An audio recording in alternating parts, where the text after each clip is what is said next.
10년 연애 후 결혼을 결심하고 상견례를 진행했습니다. 그런데 상견례 후 파혼했네요. 10년 전 23살에 지인을 통해 남친을 알게 되어 사귀게 되었고 중간에 싸워서 연락 안 한 적은 있었지만 헤어지지 않고 10년을 꼬박 만났습니다.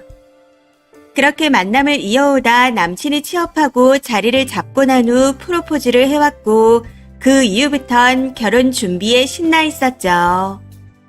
전 남친은 아버지가 일찍 돌아가시고 어머니는 재혼하셨다 들었습니다. 할머니와 고모가 키워주셨는데 고모도 결혼을 하게 되면서 쭉 할머니가 키워주셨다 하더라고요. 어머님이 재혼하셨다고 왕래를 안 하는 건 아니었고 2주에 한 번 정도 반찬을 해서 가져다 주시며 꾸준히 연락하고 지냈다 했습니다. 할머니가 사시던 집과 가지고 있던 땅이 개발되면서 토지 보상금을 받아 여유롭게 사셨다 들었고 그 덕분에 전 남친도 여유롭게 자랐다 들었습니다. 결혼 준비 당시 할머니가 새로 분양하는 아파트를 매매해 주시기로 하셔서 돈 걱정 없이 시작할 수 있었습니다. 저희 부모님도 남친을 오랫동안 봐왔기에 반대 없이 결혼을 진행하게 되었고요. 그런데 3주 전에 전 남친 어머님과 밥을 먹으면서 얘기하다 문제가 터졌습니다. 예단 예물 없이 진행하기로 했었는데 아무것도 안 받으면 서운하다고 다이아 세트를 해주고 싶다 하셔서 만났던 거였죠. 계속 우리 아들 조건이 딸리는데도 결혼해줘서 고맙다 하시기에 아니에요. 그런 말씀 마세요. 라고 말했더니 갑자기 어머님이 결혼 전에 땡땡이도 한번 만나봐야지 하고 말씀하시더라고요. 해서 그냥 가까운 친척인가 보다 했습니다. 그런데 그 말에 전 남친이 갑자기 당황하면서 나중에 얘기하자 하더라고요. 어머님도 뭔가 눈치를 채신 건지 알았다고 하면서 화제를 돌리셨고요. 그렇게 식사를 마무리하고 어머님과 헤어지고 난 후 전 남친한테 땡땡이가 누구냐 물었습니다. 계속 머뭇거리며 얘기하지 않길래 보통 일이 아니구나 하는 생각에 빨리 말하라고 재촉했었죠. 그랬더니 하는 말이 사실 중증 장애인인 여동생이 있다네요. 집에서 돌볼 수 있는 정도가 아니라서 시설에 있는 상태이고 한 달에 한두 번 정도 어머님과 같이 가서 보고 왔답니다. 그걸 10년 동안 얘기를 안 한 거였죠. 그동안 어머님을 만난다고 할 때마다 뭐 했는지 묻지 않았습니다. 밥 먹고 영화 봤다거나 차를 마셨다 하니 그런 줄만 알았었죠. 게다가 어머님이 재혼한 줄 알았었는데 혼인신고도 안 하고 동거만 하셨더라고요.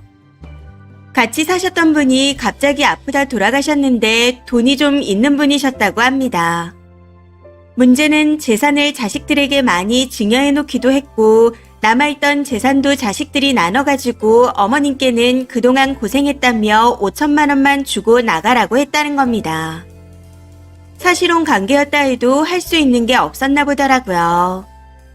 그래서 이제 할머니와 어머님이 같이 살기로 했고 당장 생활비는 아니지만 동생 병원비를 전 남친이 내기로 했답니다. 그동안은 어머님이 내셨는데 이젠 그럴 사정이 안 된다고요.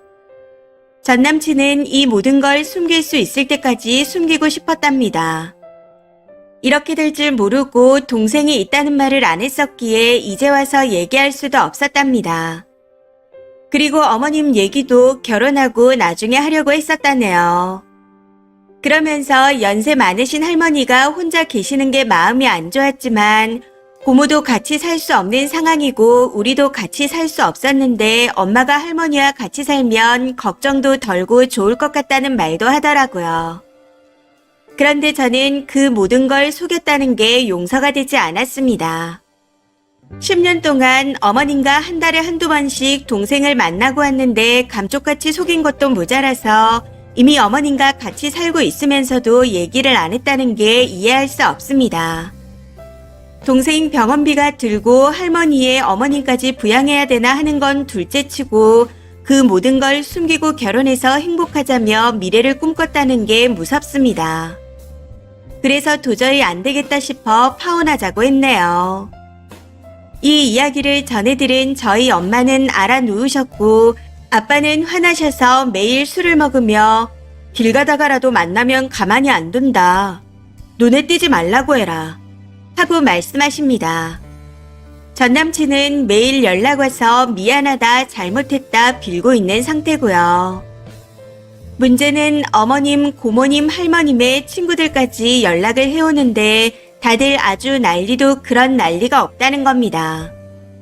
속인 건 미안하고 잘못했지만 오죽하면 그랬겠냐 하면서 회유를 하다 돈 많이 들까봐 그런 거면 걱정 안 해도 된다 하며 저를 달래기도 합니다. 하다 어머님은 다 죽으면 결혼할 거냐 하면서 울기도 하시고요. 저도 10년 연애와 결혼이 이렇게 끝나서 너무 힘듭니다. 그런 와중에 이렇게 연락이 오고 찾아오고 하니 더 미칠 지경이네요. 이제는 내가 그냥 넘어갈 수 있는 일을 크게 생각해서 파혼한다고 한 건가 하는 생각이 들기도 합니다. 정말 제 생각이 너무한 건가요? 조언 부탁드립니다. 추가입니다. 장애가 유전이라는 건 생각도 못했었는데 댓글을 읽고 난 후 눈물도 안 나올 정도로 소름이 돋았습니다. 다행히 마음을 다잡을 수 있을 것 같아요. 사실 청첩장만 돌리지 않았을 뿐이지 결혼식 준비는 거의 다 끝난 상태였습니다. 그러다 사정이 있어 혼인신고를 먼저 하고 결혼식은 미루려고 생각했었는데 그 전에 알아서 다행이다 싶어요. 남친 쪽에서 집 매매 잔금을 낼 예정이었고 오래 살려고 제 마음에 들게 리모델링 하기로 한 건 제가 계약을 해놓은 상태였습니다. 저희 집에서 전 남친 차를 바꿔준다고 계약도 해놓은 상태였고요. 다행히 혼수는 리모델링이 끝나고 하기로 해서 견적만 받아놓은 상태였습니다. 앞으로 이것저것 취소하려면 돈도 시간도 많이 들어 손해가 있겠지만 얼마가 들던 간에 인생 수업했다 생각해야겠습니다. 조언 감사합니다. 댓글입니다. 첫 번째. 아무리 그래도 10년은 아니죠. 이런저런 얘기를 하다 보면 본인도 모르게 슬쩍 흘리게 될 수도 있는데 얼마나 정신 차리고 속였으면 10년 동안 모를 수가 있겠나요. 보통 독한 게 아닌 것 같습니다. 두 번째. 처음부터 알았다면 별 문제 아니었을지도 몰라요. 만나는 시간 동안 그 문제를 어떻게 함께 해결할지 대화도 충분히 나눠볼 수 있고요. 그런데 1, 2년도 아니고 10년이나 숨겼다는 건 심각한 잘못입니다. 만약 돈 문제가 아니더라도 뭔가 일이 생기면 님은 아무것도 모르고 있다가 처리하는 것만 도와야 하잖아요. 아무 준비도 안 되어 있는 상태에서. 그건 님을 동반자로 여긴 게 아니죠. 사소한 일이라도 한번 거짓말한 사람은 다시 신뢰할 수 없는데 이렇게 중요한 문제를 어떻게 속이나요? 본인 가족을 없는 듯이 숨기는 결혼 상대자를 어떻게 믿나요? 거기다 결국 본인이 책임져야 할 상황까지 만들어 놓고 이제 와서요. 파혼 잘하신 겁니다. 세 번째. 그러니까 끝까지 여친 모르게 숨기고 사기 결혼하려다가 들킨 거잖아요. 저 남친놈 엄마도 자기 아들 장가 못 갈 거 구제해줘서 고맙다 했었는데 파혼당하니 전화하고 매달리는 거고. 그 전 남친놈 아주 무섭고 소름 끼칩니다. 네 번째. 10년을 속인 건데 그 사람을 뭘 믿고 결혼하겠나요? 빚이 있어도 네가 걱정할까봐 말 안 했다. 직장을 잘려도 네가 신경 쓸까봐 말 안 했다. 이럴 것 같은데. 조상이 도왔네요. 결혼 전에 알아서 얼마나 다행인지 모르겠습니다. 다섯 번째. 저도 지적 장애가 있는 남동생이 있는 누나라서 연애 때 무조건 먼저 밝혔습니다. 8년 연애해서 결혼했고요. 그 남자분은 너무 긴 시간을 고민했네요. 연애 중반이라도 얘기를 꺼내지. 뭔가 제 입장에선 남자가 안타깝기도 합니다. 왜 떳떳하지 못했을까 싶기도 하고 언제까지 숨길 생각이었나 싶고요. 결론은 저도 쓰니 입장이면 헤어질 것 같습니다. 10년을 속였으니까요.